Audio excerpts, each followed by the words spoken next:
Assalamualaikum dan hai semua. Ramai yang keliru kalau tak ubah apa-apa maklumat, perlu ke kemaskini ID.me? Jawapannya ya, tetap perlu. Dalam video kali ini saya akan tunjukkan cara terkini untuk kemaskini maklumat pelajar dalam sistem ID.me, sama ada anda ada perubahan ataupun tiada perubahan. Jom saya kongsikan.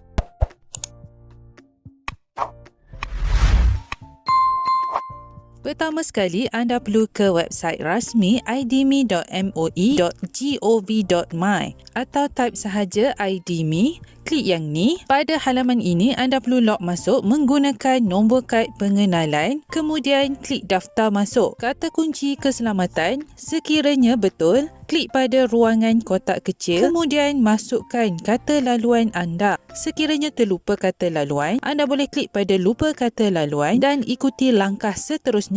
Tapi sekiranya tidak, anda boleh terus masukkan kata laluan.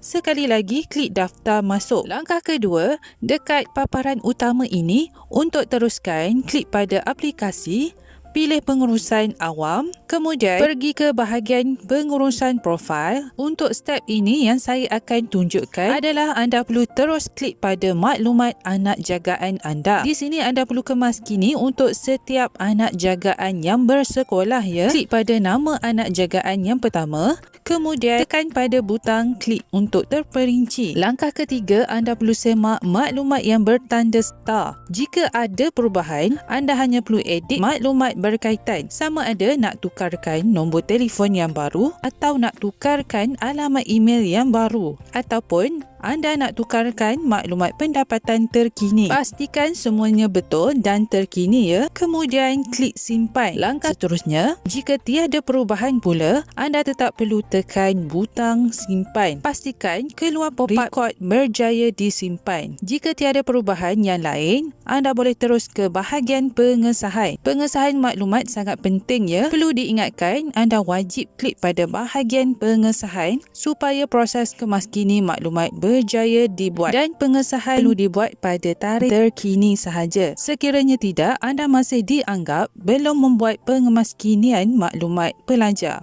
Okey, klik pada ruang kotak kecil yang disediakan, kemudian tekan hantar. Perakuan telah pun berjaya dihantar dan rekod berjaya disimpan. Untuk kemaskini maklumat anak yang seterusnya, step yang sama sahaja. Klik pada maklumat anak jagaan, pilih anak jagaan seterusnya, kemudian klik untuk terperinci, klik pada bahagian penjaga, scroll ke bawah, klik simpan dan anda boleh terus ke bahagian pengesahan. Step yang sama sahaja, klik pada ruangan kotak kecil yang disediakan, kemudian klik hantar. Kaedah yang sama perlu dibuat untuk semua anak jagaan yang bersekolah ya. Kenapa kena buat juga kemaskini ini? Ini untuk sahkan data masih aktif dan tepat. Pihak sekolah atau KPM nak elakkan maklumat lama atau tidak sah. Okey, setakat itu sahaja perkongsian kali ini. Kita jumpa lagi di next video. Assalamualaikum.